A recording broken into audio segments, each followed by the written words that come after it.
Closed captioning for the Casey Malone Show is sponsored by Hunter Stevens Land Title Agency. Integrity, service, and commitment you can trust. Oh yeah, Casey Malone is serving up local. It's time for the stories of our region, the tastes, the sights, the sounds, and the people in and around the valley. Get ready for some local flavor on the Casey Malone Show. Do you need extra space for your canning?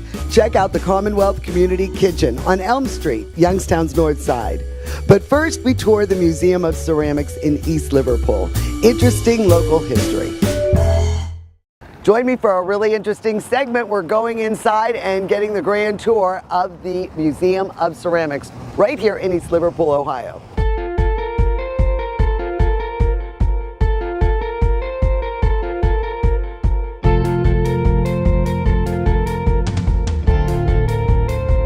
Well, Sarah Webster Vaudry is the director.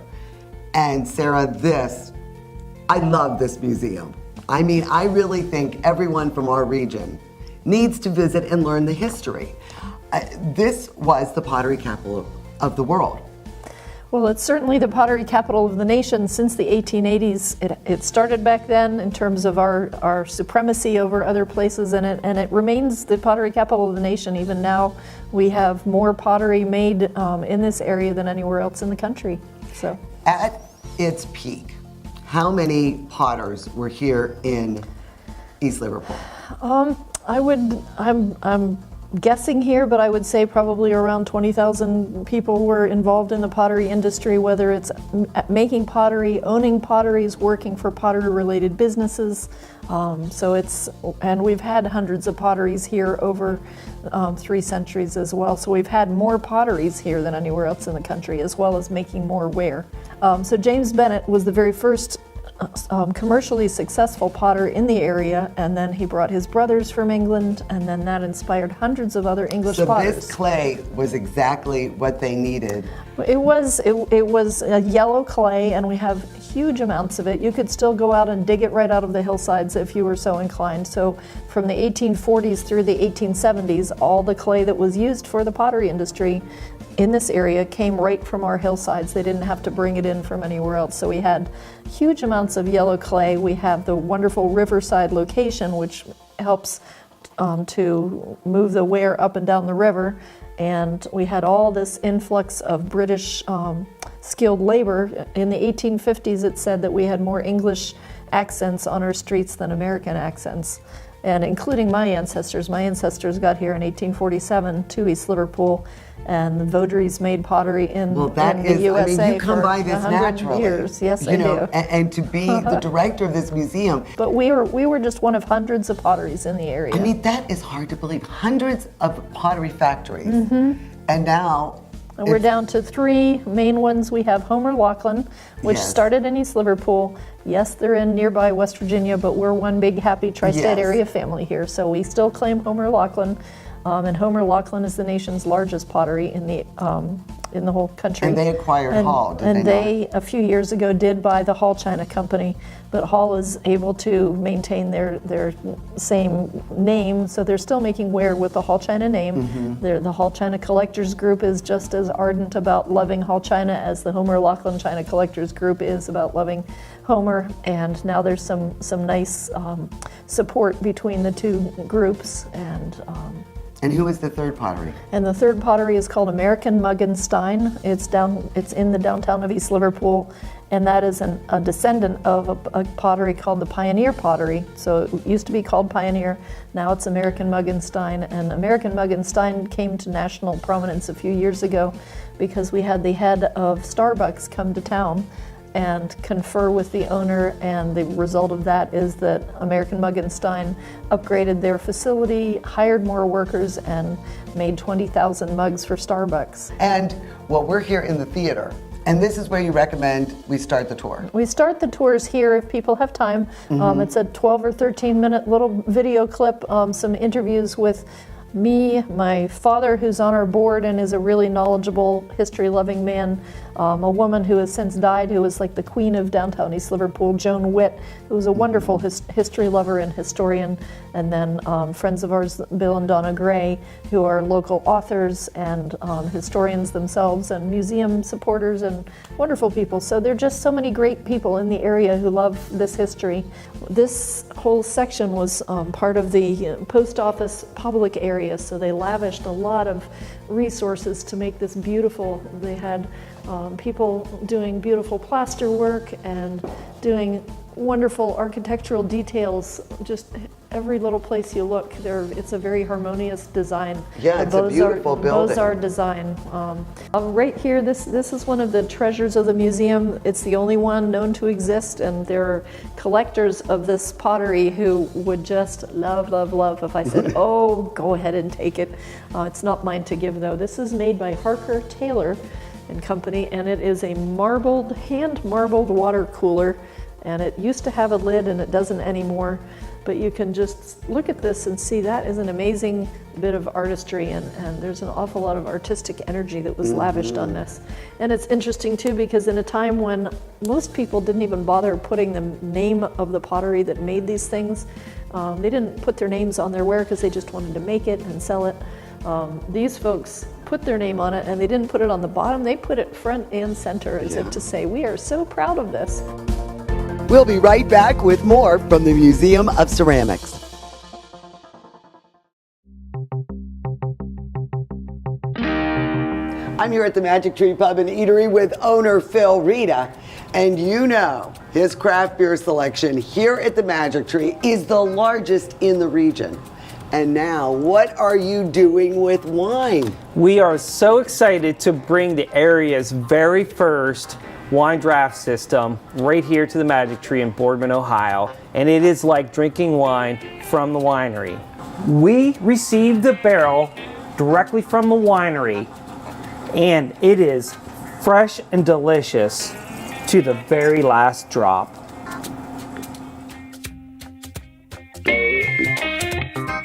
Come to the Magic Tree's Wine and Spirit Room and you see for yourself. Cheers.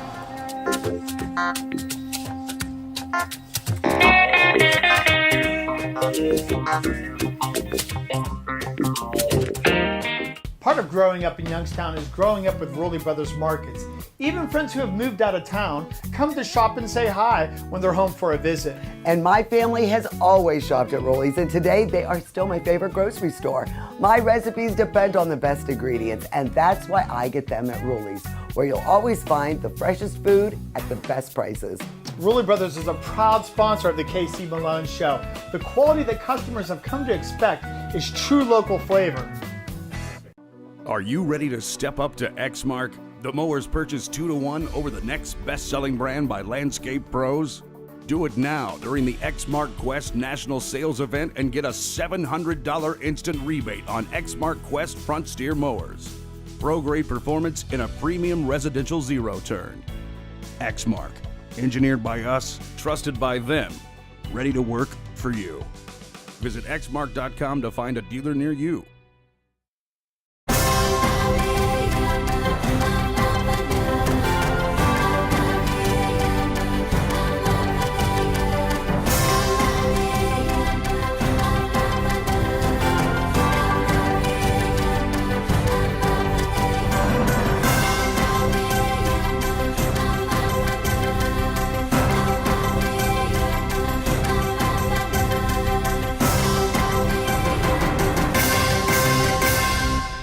Pursue your passion for craft beer at Mortals Key Brewing Company in Jamestown. We've unlocked old world recipes with the finest ingredients, small batch care, and an artistic nonconformity. Enjoy craft brews by award-winning brewmaster Sean McIntyre. Open all year. Visit our tap room across from Pymatooning Lake. Celebrate Oktoberfest, September 30th through October 2nd at Mortals Key Brewing Company.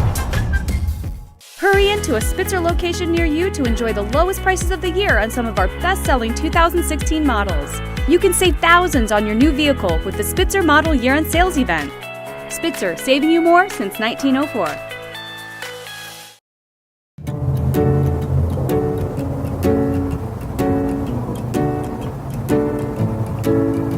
So this is from the And that- 1840s. 1840s, possibly up through the 1870s, and they probably made it upside down on a potter's wheel and then added a bottom to it, turned it over, because imagine, I mean, you can't get your fingers in there to make this little tiny end. Yeah. So, but it's very symmetrical, so it was almost certainly made on a potter's wheel. W.C. Bunting is one of our local decorating companies, and they got their start initially at Ohio State University, or the Ohio State University, making mugs just for people who went to Ohio State. And then this couple who were sweethearts at the time, and they ended up getting married. They had such success with their mugs at Ohio State that they started making them and selling them to other universities and colleges, and it's entirely likely that any college or university in the country that you would visit would have W.C. Bunting ware. This was made at about the same time as President McKinley, and some evidence suggests that it might have been made for President McKinley. And the image in the middle is a decal, which some artist had to draw that and paint it. So it's not a bad thing, but the decal is much less impressive than the amazing hand decoration of the gold all the way around, because that is, I mean, as uniform and machine done as it looks, it is all done by hand. This is a mural, a blown up mural of an 1886 map of East Liverpool. And so in 1886, the population of East Liverpool was 8,000 people, and I love the fact that you've got people on horseback, you've got riverboats, you've got people on railroads. It's just a very vibrant place to be, and you can look in the downtown and say you've got people living right next to the pottery, so you've got all these bottle kilns poking up out of the buildings. And so, for example, there's Kossuth Street. I was talking about that revolutionary. Well, there he is. And right here in 1886, there is a beautiful house owned by the Brent family. The Brent family lived here, and then worked a few blocks away. So where we're standing right now, this was a mansion on the corner of Broadway, Kossuth, and 5th Street. And then a few years later, the family sold their house to the federal government, which then built a beautiful Beaux-Arts style post office in the area. My family pottery was right here. It's Vaudry and Brothers. Another family pottery, I'm related to the Thompson family pottery, and that's down here along the river. That's number 25 on the map. Not at the risk of seeming to promote my own family too much, I will point out some of my favorite pieces right here. This is a tea set. You've got a creamer, a sugar bowl, and a teapot made by Vaudry and Brother between 1879, 1876 to 1896. And even if it didn't have my family name on it, which it does, even if it didn't though, I would appreciate this for all the hand decoration. So it's machine made, but then artisans, decorators came along and added every tiny little bit of red. Right here, this thing is called a slop jar. And a slop jar is part of a toiletware set. If you washed your face and washed your hair and took all of that wastewater, it would be handier to put it in one place rather than going to the window every time and dumping it out the window. So it's called a great wheel as opposed to just a two-person potter's wheel. And in fact, it's not a two-person potter's wheel, it would have been a three-person potter's wheel. One person would have done this, which could be very boring after a while. Yes. Another person would stand and get to do the fun part of actually making pottery on the wheel. And a third person, their entire responsibility was to prepare the clay, and that piece in the middle with three-dimensional flowers, that is a treasure of ours that was made by a company to take to trade shows and basically boast about all the different things they could do. So little did I know that this is really a fascinating part of our American, not just East Liverpool, of our American history. These shaving mugs were something that pretty much every guy in the country between 1870, around there, until about 1920, 1925, you had a shaving mug that sat in a barber shop that had your name on it, and a lot of times had your profession on it. And so it was advertising for you, for your profession, and it was advertising for the barber that he had the carpenter, and he had the butcher, and he had the baker, and he had the manufacturer. and they all came to his barbershop. There's an 1880s teapot, but then right above it is a 1940s teapot, which is the Hall China donut teapot. But the donut-shaped teapot is still in production, and it's one of those classic designs that came out of Art Deco. Fiesta Ware just celebrated its 75th anniversary a few years ago. And this is significant because this shows you the very first 6 colors that the company ever made in Fiesta Ware. Where are you getting most of your acquisitions? Like, are you getting all the donations for all the things that you display? 65 to 70% of what you'll see on the tour in the building comes from the local historical society called the East Liverpool Historical Society, and people began donating when the East Liverpool Historical Society helped the city celebrate our 100th anniversary in 1934. That's when real collecting seems to have picked up. So people started looking in their attics and their garages and, on their mantelpieces and picking and choosing, well, this ought to go to the Historical Society. Great.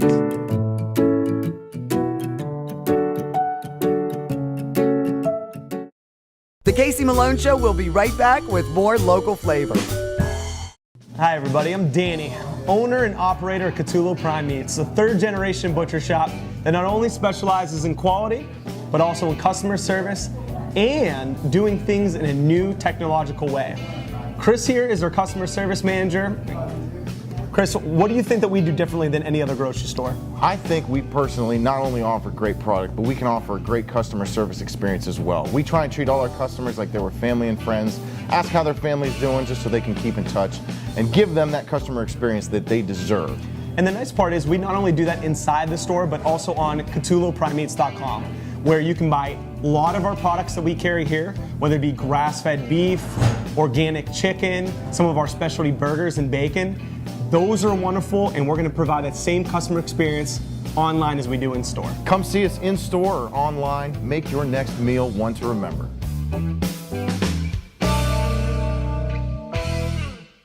Cerny means trucks. For over 50 years, the Cerny family has been the area's leader for medium and heavy-duty international trucks. New or pre-owned, Cerny means trucks. Easy to find. Cerny Motors is conveniently located at Route 46 and 80. At Cerny Motors, no job is too big or too small. Cerny Motors service will keep you on the road. For service, parts, sales, lease, or rental, Cerny means trucks.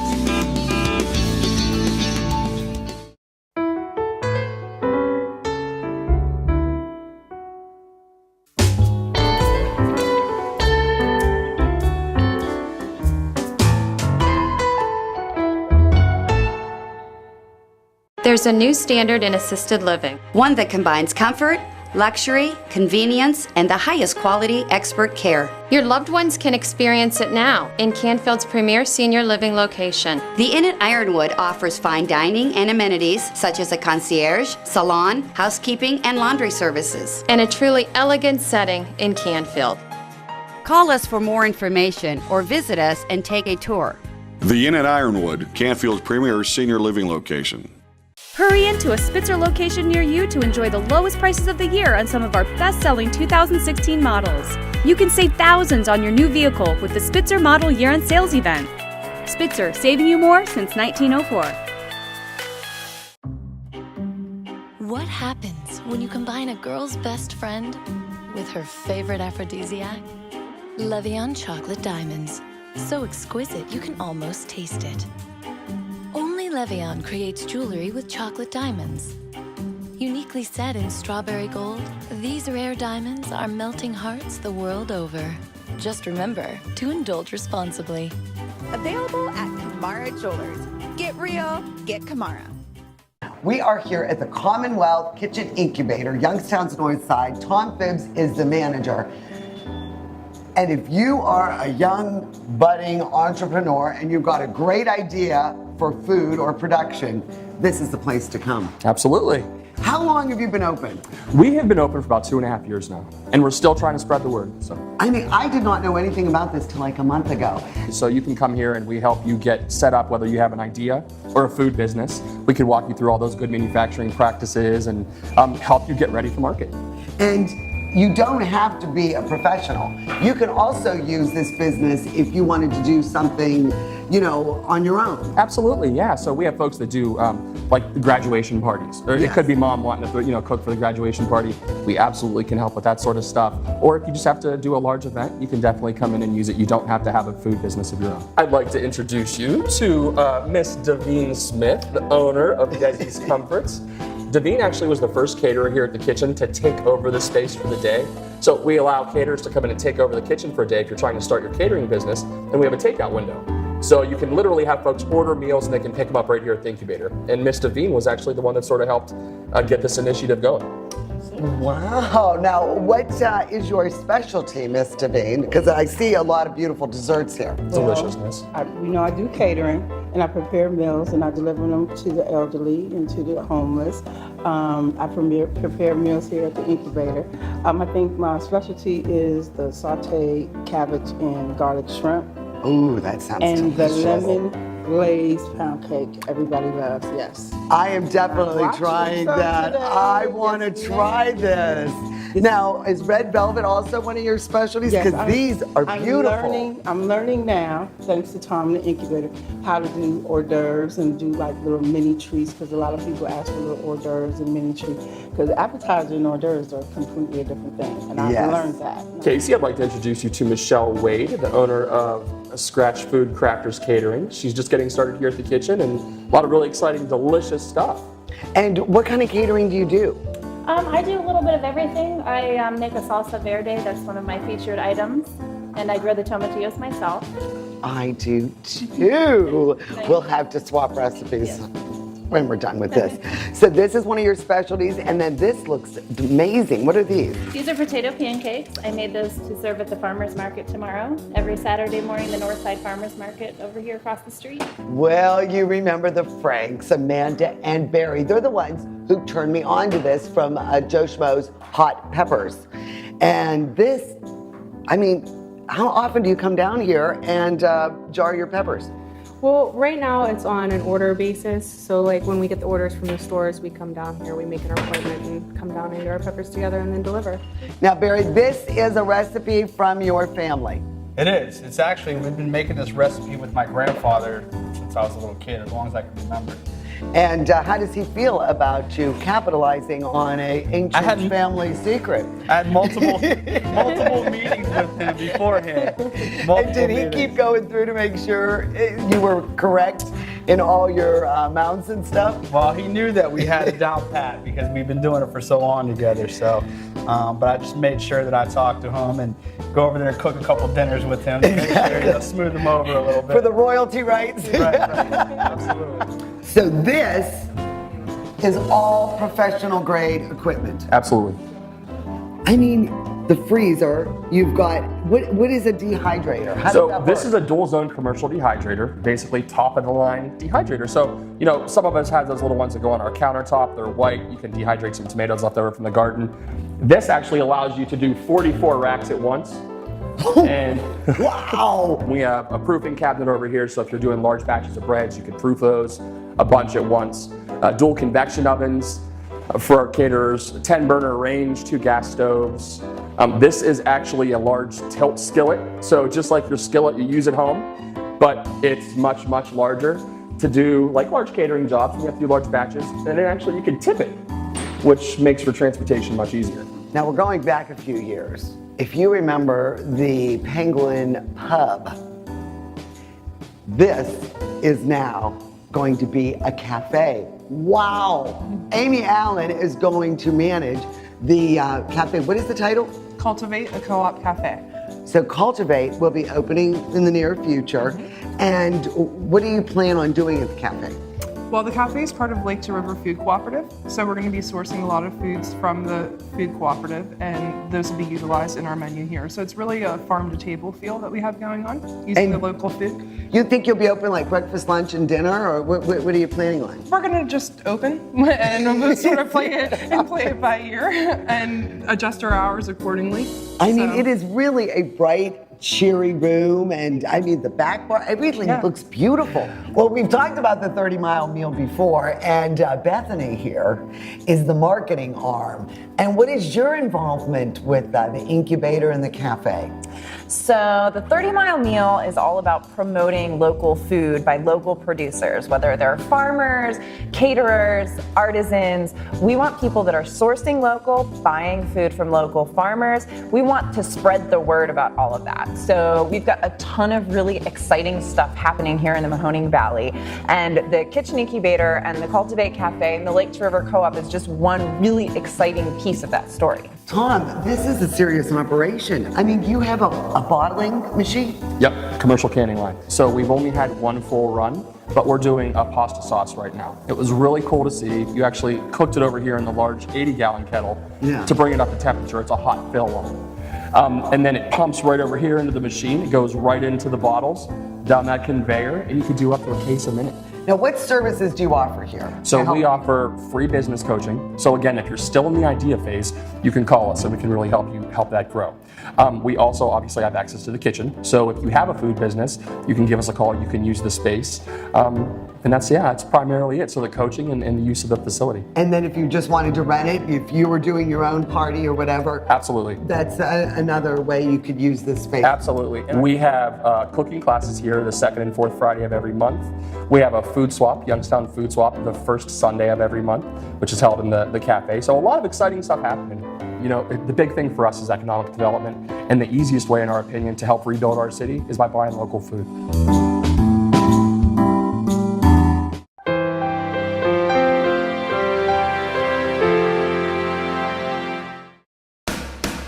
My show is always on. Watch previous segments at CaseyMaloneShow.com. Sponsored by the Ingram Law Office. The Casey Malone Show is sponsored in part by Denise and John York and the DeBartolo Corporation.